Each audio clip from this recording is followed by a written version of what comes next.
Xitoy Sharq Turkistonga ko'chirib kelgan Xitoylarning texmi yaxshi va rohat yashashi uchun son sanoqsiz Uyg'urlarni tutqun qildi.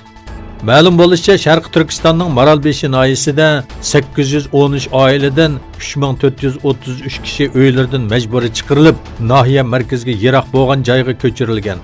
Bu kishilarning bu nahiyaga qurilgan Xixon kiyim zavodida oylig'i 250 yuandan arzon emgak kuchi bo'lib ishlaydiganligi ilgari surildi. Shuning bilan birga ularning orasida yig'ib olish lagerlariga qamalgan va ifodasi yaxshi bo'lgan kishilarning balig'i o'tirg'i chiqdi. Notpad Filos yumshoq detali Uyg'urlarning vaziyatiga diqqat tortish uchun alohida nashrini e'lon qildi. Rasmiy tor betida e'lon qilingan bir yozma bayonot orqali bu alohida nashr haqida ma'lumot berildi.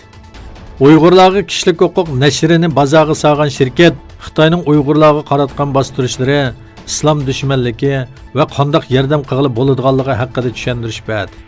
Bayonotda kishilar bizga texnika va yumshoq detal bilan siyosatni aralashtirmasligimiz kerakligini aytishi mumkin.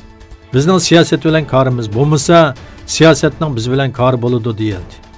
Bayonotda yana harakatga o'tish uchun Uyg'ur yoki musulmon bo'lishingizga kerak yo'q. Faqat inson bo'lishingiz va hissdoshlik tuyg'usiga ega bo'lishingiz yetarli deb xitob qilindi. Amerikada Uyg'ur yoshlari Sharq Turkistondagi zulmga diqqatni tortish uchun namoyish qildi. 30-oktyabr Washingtonda jam bo'lgan Uyg'ur yoshlari Xitoyning Sharq Turkistondagi zulmga diqqatni tortish uchun poytaxt 1-nomer saroyi oldida Google Uyg'ur degan xatni shakllantirdi. Musobaqa boshlanishidan burun namoyishni boshlagan yoshlar Hong Kong va Tibetni unutmadi.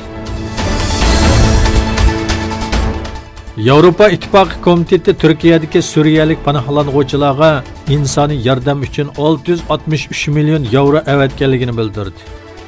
Yevropa İttifaqı Komitetining bayonotida bu yordamning Turkiyadagi panohlanğuchilarga yordam mexanizmi qurish uchun elib berilayotgan cho'ng turlarini davomlashtirishga ishlatilganligi bildirildi.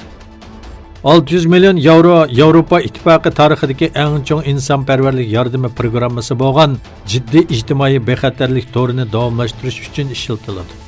Qolgan pul bo'lsa ma'rif va sahiya sohalaridagi turlarga avatiladi.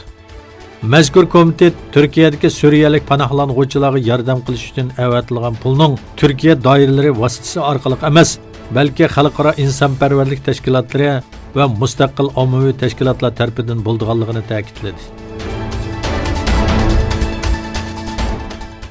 Yevropa İttifaqı sotining bosh adliya amaldori Chex Cumhuriyati, Vengriya va Polshaning Yevro İttifaqı komitetining panohlanuvchilarning majburiy davlatlarga bo'linishi tavsiya qilingan qonunga xiloflik qilinganligi haqida qarashlarini o'ttirib qo'ydi.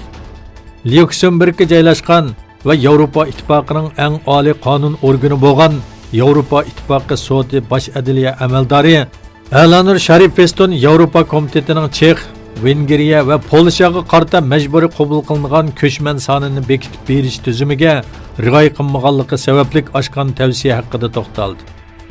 Yevropa komiteti 2015-yili ko'chman krizisining oldingi sepiga joylashgan Italiya va Gretsiyaning yukini yengiltish uchun a'zo davlatlarga son belgilab berib, 160 ming ko'chmanning yangidan o'rnashtirilishi haqida qaror chiqargan edi. Chex, Vengriya va Polsha bu qarorga qarshi chiqib, ko'chman qabul qilishni rad qilgan edi. Buning Yevropa İttifaqı komiteti yuqorqi 3 davlat haqida Yevropa sotiga arz sungan.